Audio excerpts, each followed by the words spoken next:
soon as I start out something. I am Owen Williams, yes.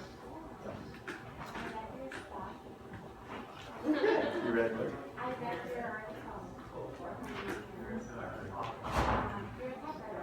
No. Must be another Owen Williams. That's so funny. There's like 10 there's 10 people left my name. Not Evans. I got a call from the drum woman at like 2 a.m. For reading me for like not calling her after going on some date. And I was like, lady, I'm gay. I knew it! That was hilarious. All right, well, let's get started. My name is Owen Williams. I'm a user interface designer, application developer, and framework designer. I mostly work in JavaScript doing front-end stuff. I was doing Ajax before Ajax was a thing. I've been very interested in a very long time in how to make computing a more democratic process, meaning opening up to more people. When I was about 16, when the Mac was fairly new, a program came out called Hackerspace, and its programming language was English, and that has really informed how I think about programming. And what we're going to talk about is kind of a result of that. So it's basically been a 20-year quest to kind of bring some principles that were around back in the late 80s, mid-90s, up into forward into that. So can I get a sense of who's here? So who here is a developer or a programmer? Okay. Who's here is a designer? Okay. Who here is into like, here because you're into cognition or that kind of stuff? Anybody into like machine learning? Okay. The reason this is an algorithmic approach is because it's specifically not a machine learning approach, just to explain where that came from. And the conversational programming is, again, the idea that instead of it being in, like, when people ask me what I do, my job is to teach computers to talk to people, not the other way around. And so it's a conversation with a computer which would start with possibly talking, but also possibly typing, but having it be a dialogue where it's kind of back and forth. Okay, so the vision for this system I've been imagining for the past 20 years is a layperson's programming environment. The end goal would be that a layperson could write an app. Or if they can't maybe write an app from scratch, is maybe they could take an app that was existing in open source state, written in the system, and then customize it for their own use. And examples of things that people might want to do: games, Internet of Things, home automation. Again, thinking about using an English-like syntax to put your components together for your home versus having to learn an artificial computer language. Managing your personal data, home finances.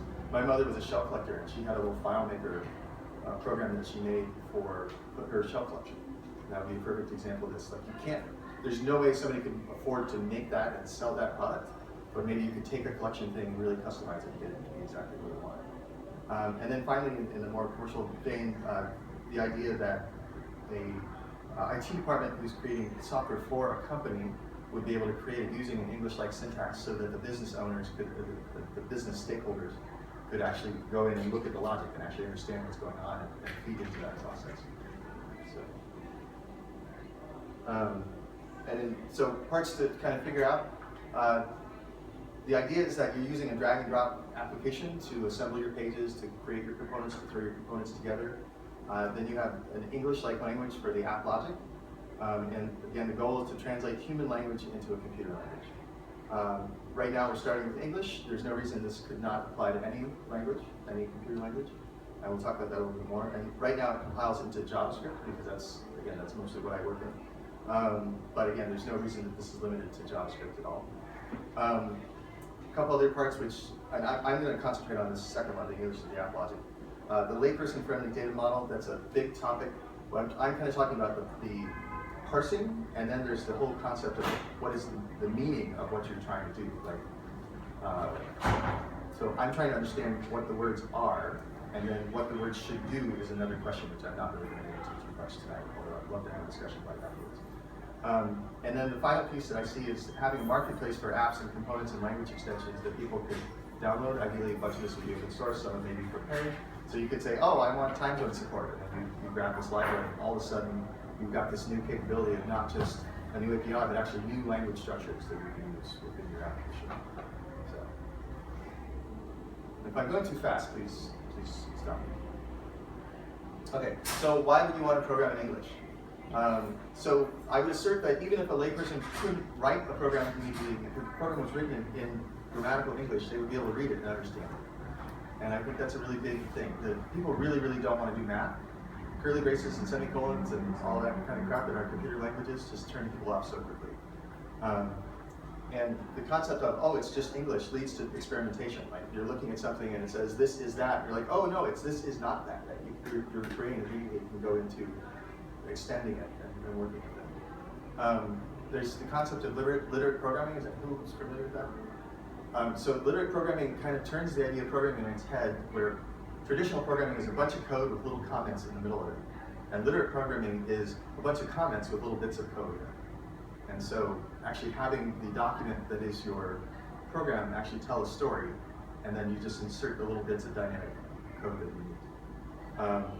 So the idea of kind of taking the specs, writing the specs out in English, and then actually morphing that into running code, it's kind of that's what I want to do.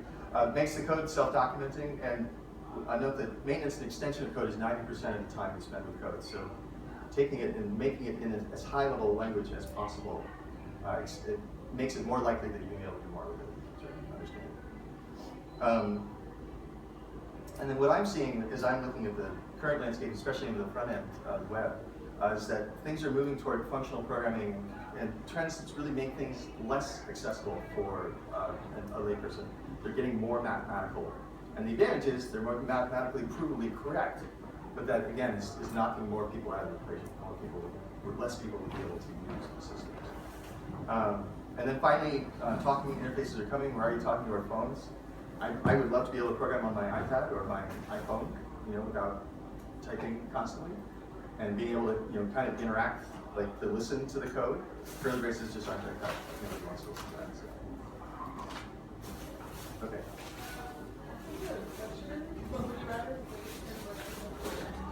I would rather wait at the end if you don't like.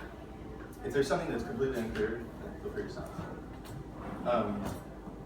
Okay, so inspiration, HyperCard, and then there's some derivatives, supercards, one, and I'll talk about those for a minute. Python, the thing I like about Python is they did go for fairly English-like syntax in many ways. They took the curly braces out, for example, in indentation.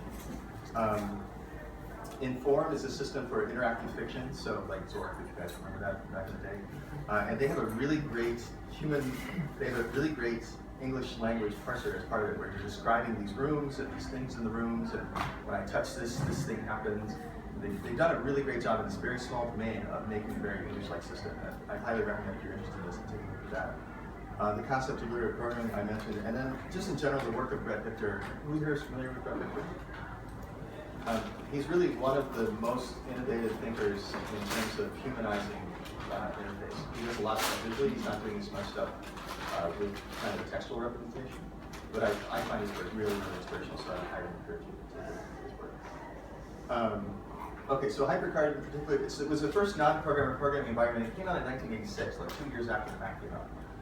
And before the web, it was really the most widely used programming environment in the world.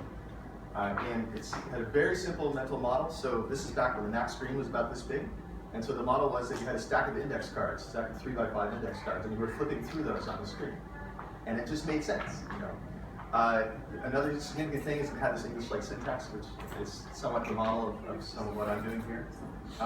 It had an inherent database. It actually automatically saved. It was the first time something automatically saved, which was, again, it's like right now we're like, oh, that's why we didn't do that. First, that was so new at the time. And then it allowed this meta-programming, so you could actually create a HyperCard stack or an app that would create another stack using its own language. And so that meta-programming capability really kind of affected my brain, and that's how I think about solving problems now. Limitations, it was Mac only. There was no concept of a network with it. Again, this is before, this is when dial-up was still a new thing. The data format was something you could not work with, so you just had this big blob of data that, if it got corrupted, which it would occasionally, then you're just screwed. The whole thing was gone. There was no source control, none of that kind of stuff. A very limited set of data objects, and it was difficult for someone who was not a programmer to extend it to. So. So for this language, this mythical language which I'm constructing, here's some of the principles I'm trying to stick to. The phrases they all have to be grammatical English, no Yoda speak, so don't contort the syntax to make it easier to parse. Embracing ambiguity. So part of that is providing multiple ways to say the same thing, so you can use whatever flavor of the expression makes sense at the moment. And also, because we're trying to parse English, there are going to be ambiguous statements where the same statement can be parsed in two different ways. So taking that into account and then building a system to figure out a way to have the user go into a dialogue to say, oh, this is actually the way I want that to be, and I remember that for the future. Most parsing systems make you design the language so there's no possibility of ambiguity. And so they're so limited that that's why we stunted computer languages like that now. Make as much of the definition of the language as possible declarative. I'm saying it's actually okay to use basic math symbols like plus and equals and stuff like that. Stuff that an early high school student would understand. And then using JSX. How many people are familiar with JSX and React? So React is a framework for doing front-end applications, which was created by Facebook, and it's taking the JavaScript world really by storm. And they have this concept of embedding little snippets of HTML, XML, whatever you want to call it, right in the middle of your code. And it makes it very clear that, like, here I'm doing logic, oh, and here's an output node. Here I'm doing logic, here's an output that's going on the screen. So embracing that and trying to extend that to build it in as part of the fundamentals of the language. Okay, so here's just an example of a type that's written in this language. So, let's see. Okay. So we're declaring a bunch of properties. Some of the properties are just declared as a type. Some are, like this property suit is declared as one of those things, and the language would enforce that you can only set it to one of those things.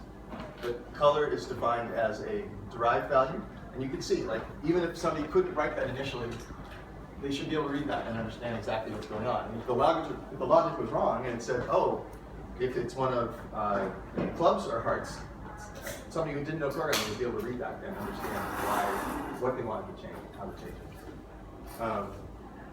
Okay. And then we have, these are methods or functions or actions. And these are, this is an example, this is JSX.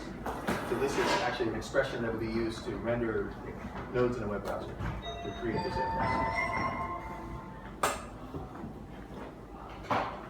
And something really interesting to see here is that this type definition to turn card face up is actually used within the same file. So within this, the definition of this class, the user who's writing this within the language itself is extending the language and adding new semantic structures, new sentence forms to the language. Does that make sense? It's actually kind of a really interesting problem. You have to parse the file before you parse the file.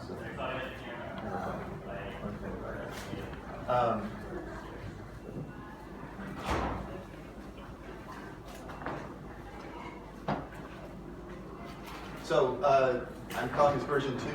It's definitely still embryonic, but it's getting interesting. Parser is currently written in JavaScript. And the dynamic nature of this language means that typical parsing programs which typical programs we use to write a parser are not appropriate. One of the main reasons is the ambiguity. Typical parsers do not allow you to have an ambiguous language, they just bar it completely. Also, the language itself needs to be dynamic, where when I'm importing a new type, that's actually adding new phrases and new definitions into the language that can then be used by subsequent classes. And all of these systems are only designed for a very tightly constrained thing that cannot then be extended. And again, the parser implementation is not important here. It's really this is more an experiment in, like, how can we solve this problem of talking to the computer in our language rather than talking to its language. So, again, I'm really happy to talk about the technical details, but the important thing is the concepts. So there's 3 basic concepts in this system. The tokenizer splits raw human text up into tokens, and tokens are little bytes of semantic meaning. So like a number or a literal keyword or a block of that JSX structure that we were talking about, or a comment. And then the parser takes a string of text and applies a set of rules to them, and then it outputs a syntax tree, which then represents how it understands that body of text to be structured. And then that then will get translated into JavaScript or whatever language that you're dealing with. And then the rules themselves are little fragments of syntax which are ultimately combined into statements, which are then combined into your program, into your type. And we'll go into the rules a lot more. So in order to make this process really quick, I declared this rules syntax. If you're familiar with regular expressions, who here is familiar with regular expressions? Okay, great. So just think regular expressions, and when you see a curly brace, that means do a subrule. Okay. So the target for this is a programmer, and the core rules in the system are all written in this rule syntax. I need a name for this concept, so if anybody comes up with a better name than rule syntax, I would love to hear it. That would stretch my brain. So a couple examples. So if, then it's going to match some kind of expression, then, and it's going to execute some kind of statement. Or in this case, empty or clear, either one of those would work. And then a list. So empty the list, meaning take all the data out of it. Or here, define type, and then you're specifying the name of the type as a supertype. And I'll get into the last one in much more detail here. So if that's our expression, our rule syntax expression, define, type, and as are all literal keywords. So it's just going to match that literal string. Type is a subrule where it's saying go to the list of rules and then match the type rule. In this case, that happens to be a regular expression itself. But it could be any number of things. You can actually name subrules. So notice we have type here and then also here. So in the output, one will be called type and one will be called supertype.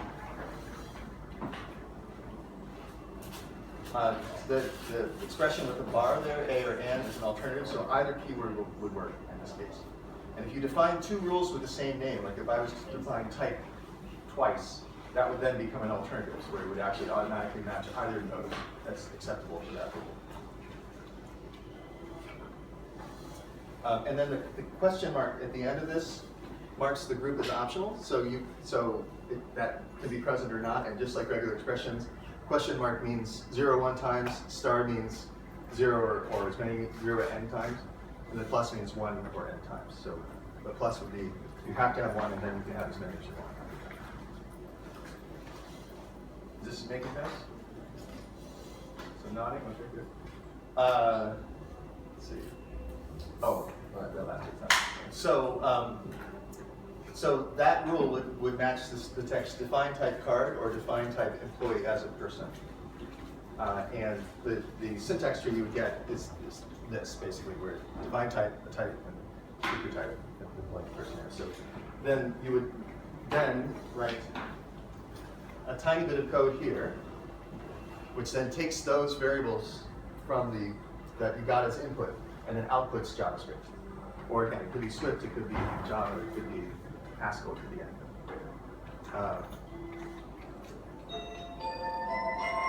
Let's see.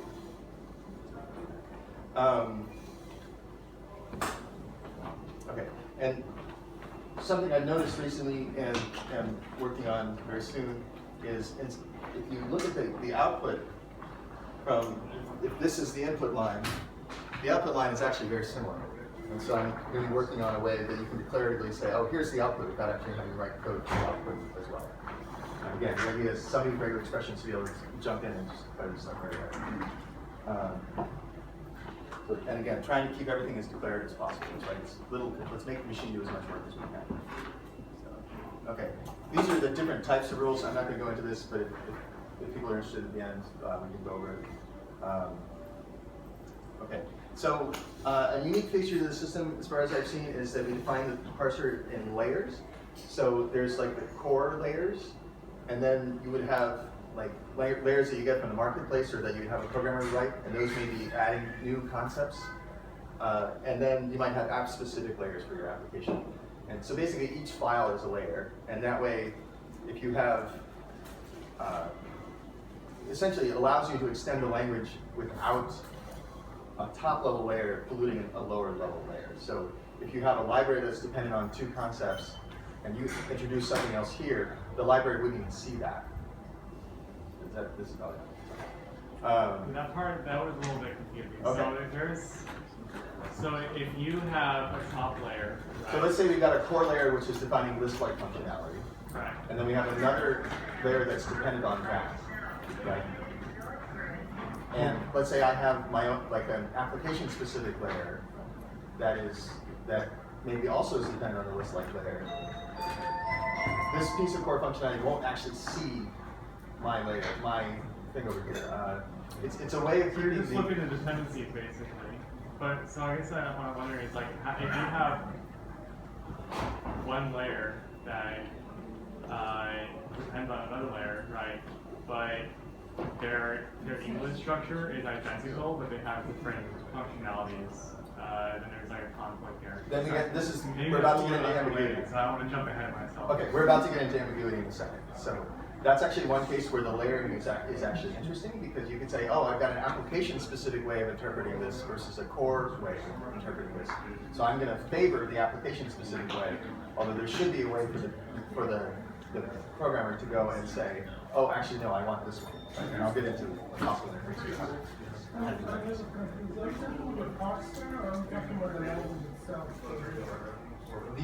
The language itself is just composed of these rule strings. So this is kind of like you're talking about how the parser. How the parser actually works, yes. Yeah. Okay, but again, the idea that the important takeaway here is that the language is flexible and the language is meant to be extended, and again, we have to do whatever we need, right? Rather than just saying, you can't make something ambiguous. Let's say, okay, well, how can we deal with it? Okay, I'm not going to get into this too much. Again, these are just some examples if we wanted to dive deeper into what are. These are just some default rules that are provided by the system, basically, and there's where we got into the sense.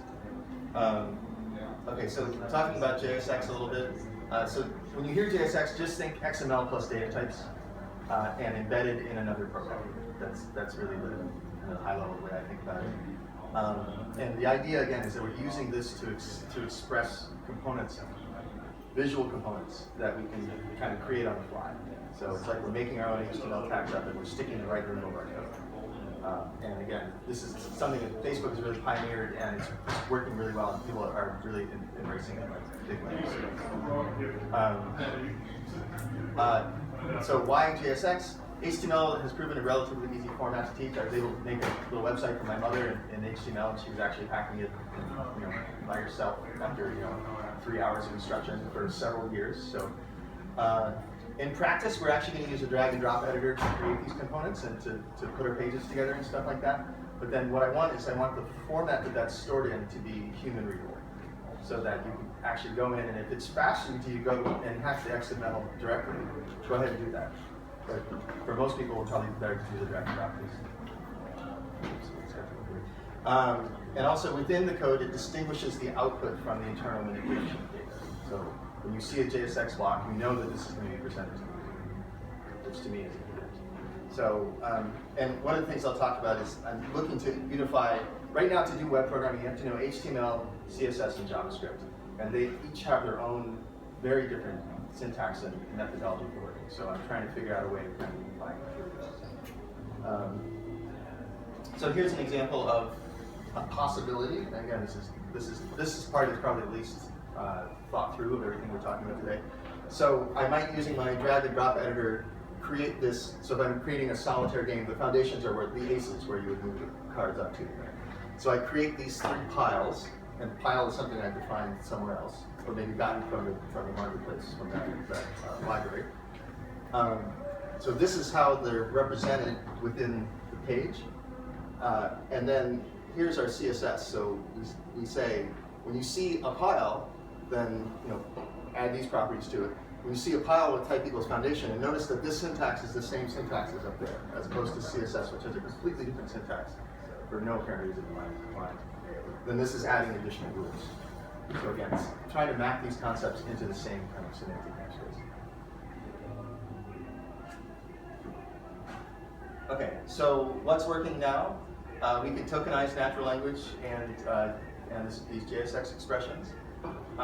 We can use the rule syntax to create arbitrary parsing rules of various flavors. We can parse individual phrases and statements and JSX blocks. We can parse blocks so it understands nesting, for example, for that method, for the class definition, where it's all of these things are part of that class definition. It understands indentation for nesting, like Python. We have the layered parser concept, and then translating, outputting JavaScript from the input, and then the unit tests. So I'll switch over real quick to show the. Okay. So this is just a test application, and this little gray button there. So it just compiled this code from the English into JavaScript. And this is actually semantic ES 2015, or actually ES 6, but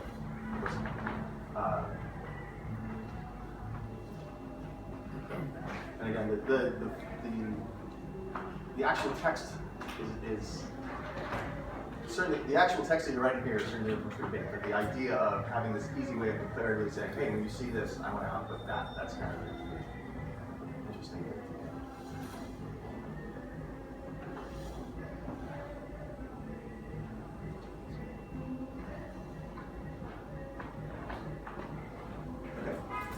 And it's about half covered with unit tests. So a couple of tricky areas when you have rules that, when you have a rule that is calling itself. So if we say, as an expression, expression equals expression. Then we go to parse that and say, oh, well, I have the rule expression equals expression. And you keep calling that rule over and over and over again. Most language parsers don't allow you to do this kind of rule. I figured out a heuristic that I think is working in terms of how to stop that chain when it gets pathological. The other tricky bit is, what do we do if we have two possible interpretations of the same bit of text? As a simple example, if the text is the name is empty or the name is nothing, it could be parsed as the name is empty or the name is nothing, or it could be parsed as the name is empty or the name is nothing. Right. So how does the parser know which is the right one? Right. How does it know which of those? So currently I've got a very simplistic rule in there. This is an area where I'm looking for ideas and experimenting. You can add parentheses explicitly. So if you parenthesize this bit and then this bit, it would get that, which we all know is the right one, or the one that we would want it to get.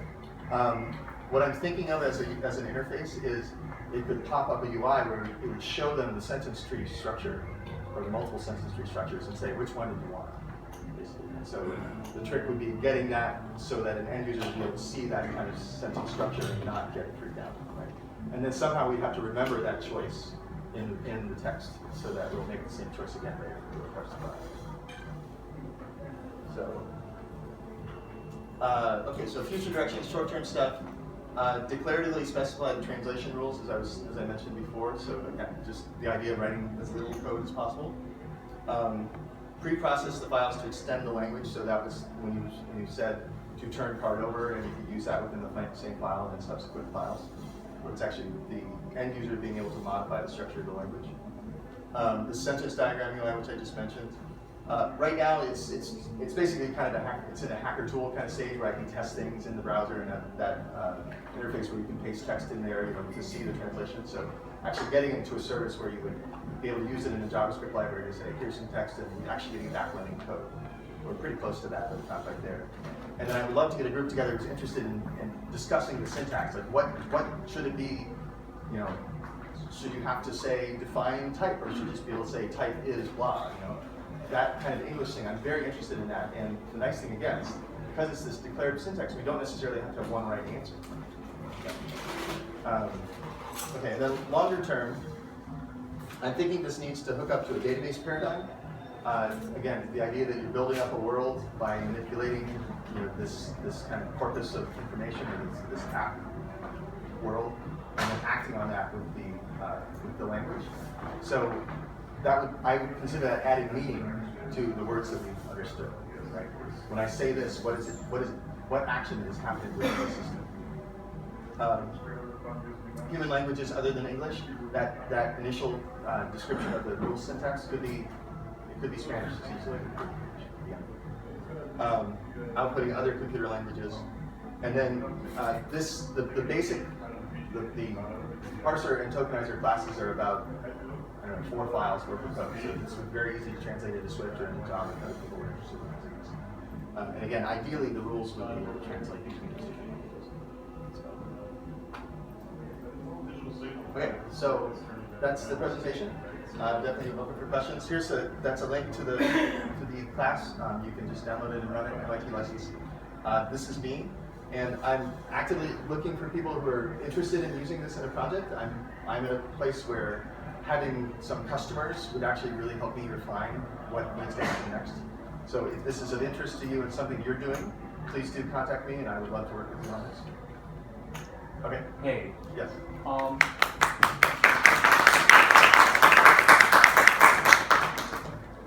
So Owen, I just want to make sure I understood exactly what the overall goal was, or is in your mind for you, is to, I think you're trying to create a sort of WYSIWYG editor to allow a person who is not familiar with a programming language like JavaScript in order to build an app, right?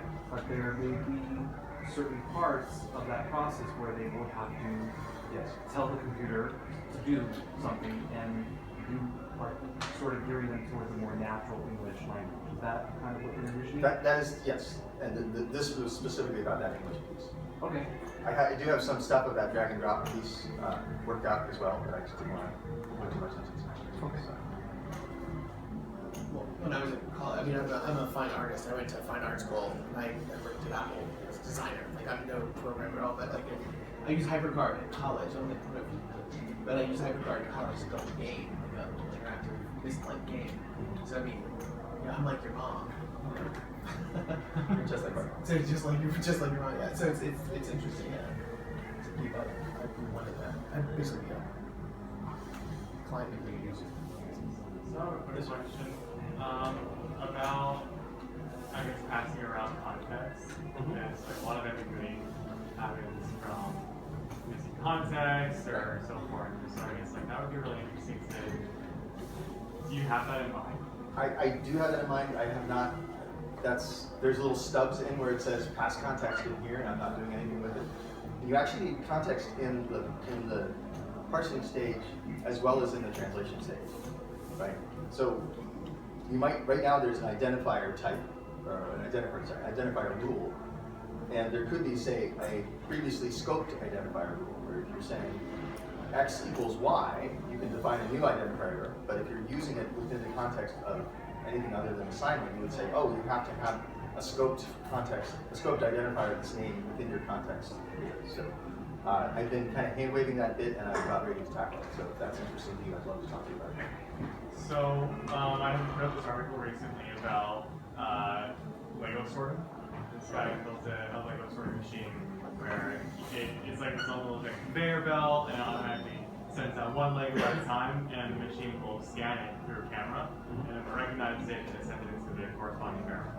And originally what he was going to do was try and find all the Lego pieces and program it in there, but ultimately he realized that there were numerous, just tons and tons of different kinds of Lego pieces and so forth. And so what he did was he ended up training the machine on recognizing certain categories of Lego pieces.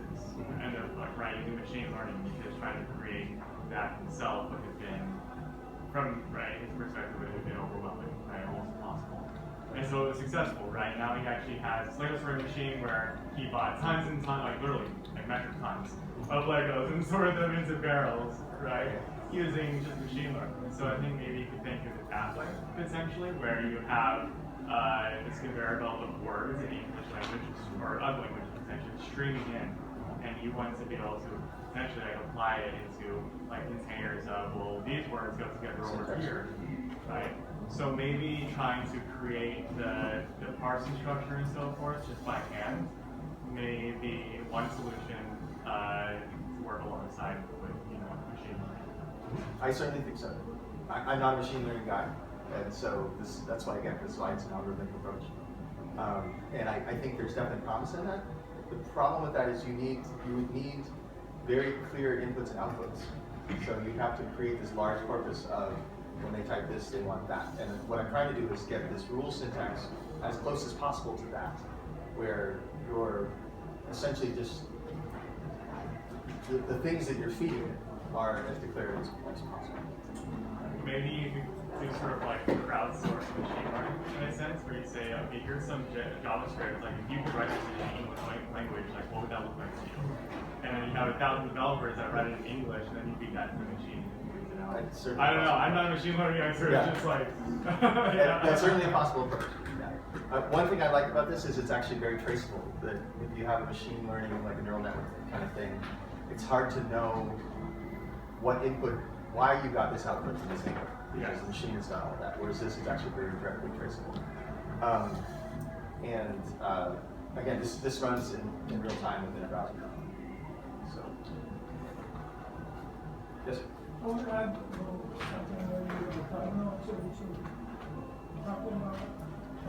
When I write a lot of code, and I actually spend a lot of time drawing pictures before I even sit down and try to write the code. So I end up with diagrams, again, like how different parts connect to each other. So at the end, each little segment is going to have just a little bit of code in it. And so, whereas language is kind of like linear, one thing, there's this other aspect of looking at to do this, which is more of the visual, two-dimensional, relational between things. And have you ever thought about?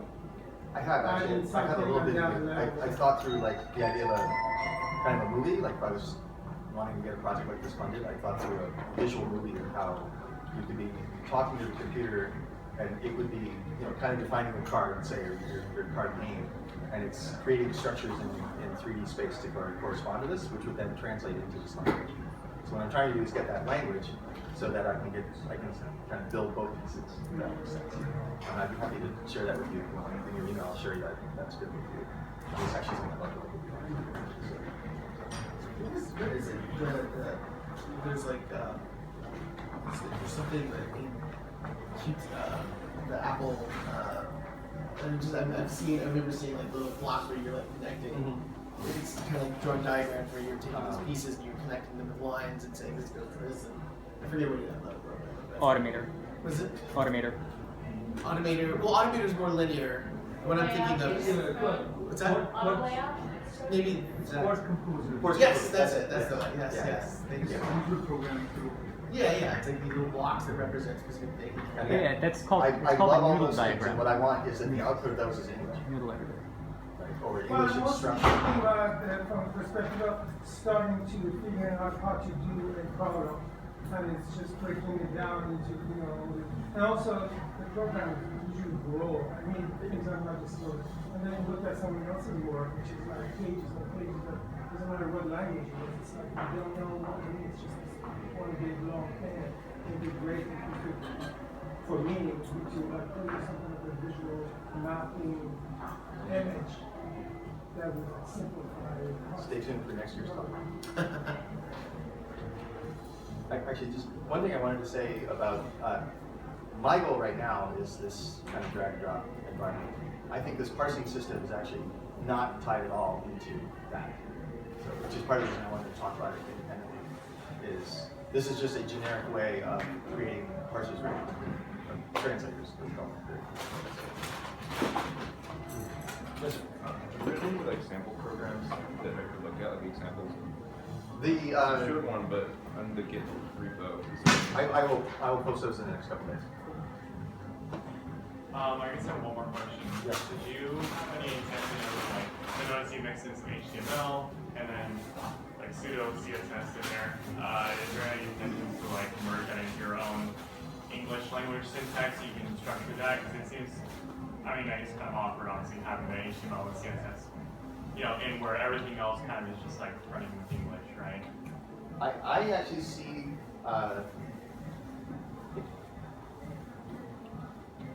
You're not requiring that though. You're just providing a way for people to again, know. the idea is that you would not be coding that stuff directly. You'd be coding that through a visual interface, and the artifact would remain as that structure. And again, I'm choosing HTML because A, it works really well for my brain, correctly. And B, it's proven fairly easy to teach people. It's a way of providing the structure with attributes and stuff like that that people can kind of draw. Not necessarily intuitively, but at least. Makes sense. Same thing with time. All right. That's it. So, I was looking at your code. To me, I mean, I teach kids programming, and it still seems kind of like code that I've learned the language. Well, I'm just wondering what would it take to make it more easier? Like, just like, one sentence, you tell it what to do, and it just does it. Like, what is the technical challenges that are preventing to make programming like even super easy? Like, you say build the website, and it just kind of does the thing. Knowing what they mean when you say build a website, I mean. Like you just say build a website like Facebook, and a bot like creates like that would be cool. That would be very cool. That we can, I think we need to walk before we can run. what technically, like, what are the steps that you think are needed to make it at that level super easy? Magic wand. Magic wand. I think part of it is having, to me, and again, some would disagree with this approach, but having a lot of very smart objects. So having the system understand what a website is, right? Somebody needs to code that. How would you characterize a website like Facebook? So that's going to require categorization. So you say, website like Facebook has a bunch of users, and users are linked by friend for things, and then there's posts and messages, and effectively little mini blogs for people. So it's going to require a large, and this is where I was getting kind of in the marketplace, a large set of these concepts which have already been worked out that are designed to work together, right? And then the idea again is that you're, instead of creating all these things a priori, which is what we're doing when we're creating a new system, we're actually pulling these concepts in and matching them. So, what you're talking about, creating a website like Facebook, that is probably AI. I mean, that's again, that's not. I'm not trying to solve that problem right now, but it is a fine problem to solve. Yes, sir. So I just want to say that I know of at least one programming language that actually lets you extend the syntax of the language dynamically, and that's Agda. Agda, A-G-D-A. And they have, they let you define what are called mix-fix operators, which are basically, they're not infix operators, they're not prefix or suffix.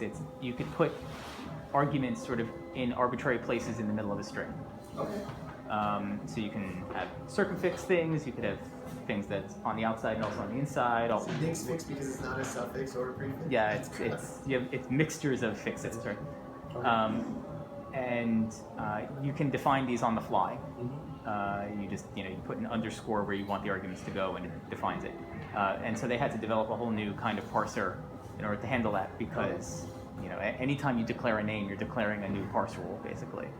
And it has to handle very strange things that, like most programming languages, don't actually handle. So there is some precedence for that, and they have good, efficient techniques for parsing that if you're interested in it. Yeah, totally. I'm very excited. Yes, sir. Well, I would really appreciate this approach because when I am coding stuff, I am very much from the perspective of, and I do just static HTML sites, so I'm kind of the audience, right? Like I don't really code anything beyond, HTML and CSS. One of the frustrating things for me is, going in and writing some code and then like refreshing the HTML browser and trying to figure out like, okay, what changed and why did it change like that? And I feel like I get caught up in like making a small error, just duplicating the code. I'm like, oh, I want 2 more divs, and then I do that, and then it's like, oh, just like one small thing that I meant, like some syntax thing that breaks the whole thing. I'm like, So potentially the GUI would allow you to do those kind of things that are error prone really easily, but then when you do want to get in there and really like get with a little tiny wrench and tweak something, because that's one of the frustrating things about using pure WYSIWYGs like Wix or Weebly or any of those sites. It's like, oh, there's like one little thing and I can't fix it, and it's really frustrating. So, The model I like is that the output of this is the same code that I would be writing as a JavaScript programmer, front-end programmer, and that I can go back and forth. Like it makes more sense to be copying and pasting the XML directly, or do that. It makes more sense to be holding down the option key and dragging the widget. Yeah, because it's hard to make a system that's both, you know. It's hard to do a pure code language because then it's like a little hard, there's some disconnect between what you're seeing and what you're coding. But then if you're doing a pure, what you see is what you get, then you get things for it. It's exact. You know, so that's really interesting. Yes, sir. I just want to make sure, you probably know this, but in GitHub, if you're looking at the code, there's a lot of code that is real, that's actual code. And there's, I didn't see any examples, but that's just in case you were confused about like, because you asked like, it looks like it's still codes. I think he was referring to the code for that card example. Okay. Yeah, because like it's the same thing. Like it's just a little bit easier, but I still have to write. Like computers are stupid. You have to tell you everything, and that's frustrating. I We've been definitely doing agree. that for like 30, 40 years. Again, the goal is to get as many people as possible to be able to write this. And prior to that, to allow someone to read it and understand. Even if I couldn't write it, I can look at it and read it. And that's kind of the first step. Again, this is baby steps. Yes, sir. So like, should you expect that actually like better apps will come out of this, or are you trying to get like everyone to be able to make an app? And then maybe like a better question is like, what would be your favorite project that would come out of this? You know? The thing that I loved about HackerCard was people like Matt, who don't consider themselves programmers at all, that are massively creative, are able to get the computer and do something cool. That to me is kind of the end goal. And so it's more about the democratization of coding and kind of taking it away from the coders. And some coders I talked to about this are like, well, you're going to push out jobs, but again, there's always going to be coders writing the difficult bits, but the idea that someone from the business team could go and actually look at the business logic and tell you exactly what they want changed versus like give you imprecise, like, oh, no, wow. You know, that to me is a win. So, I could show, if there's a little more attention, I could show a little bit of that drag and drop environment that I mentioned. Yes? Not related to what you just said, but what you just mentioned about like someone from the business team being able to say what they want to change. Have you considered kind of going the other direction and translating the code into more English? Because then if there is a team of programmers actually programming in pure JavaScript and then just showing the business team versus like having programmers who know how to write JavaScript learning something new that might not be as precise as what they're looking for. In theory, the same system could be used to do that. I had not worked on that, but again, that pattern matching would work to match JavaScript just as well. The trick there is that if you're using a lower level language like JavaScript, you're not going to get the kind of popping things up semantically, so you're understanding why you're doing it. But that kind of, that kind of translation certainly should be possible. That would be interesting to experiment. Like a way to say, like, maybe like looking at it and saying, translate this to the reader, something I can understand, and then you can't actually change it, right? But you can at least comprehend. That's cool. That's good. Okay, so this is another part of the same project which I was working on for a while, and then I got decided to just kind of pop out and work on English for a while. So the idea of this is that I am creating pages, taking a web metaphor, and what's actually happening is I'm parsing a React JSX file and allowing you. This is what is actually created. So basically, each of these things is an object, and I can select the objects. So I can select these objects. I can drag the objects around to drag them to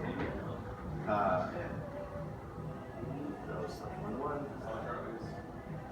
So again, it's good language that I think applies to it. And then after I have something selected here, I can modify its properties. Again, this UI is kind of primitive. But the output of this is those JSX structures that you would then populate with English to say when the button is clicked, then you would use English to write that little button click. that make sense? And do you, like, once you get the categories, do you also see the code that writes the actual? You can, yes. And again, it's writing. This is not using the English part yet. That's the next step with this one. But it is literally writing JSX. That's legal JavaScript. Yeah. And again, I'm trying to write exactly the same code I'd be writing if I was writing one. And so, in addition to creating pages, you should be able to create components by assembling other widgets together and adding little pieces of glue. And that would get it added to that marketplace or that library where then you use that component somewhere else.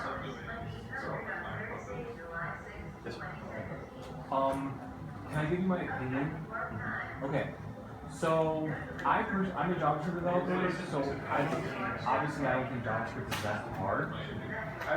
And I'm just curious to know if like writing code or programming in more English syntax would decrease the expressive power you have in writing a program for that.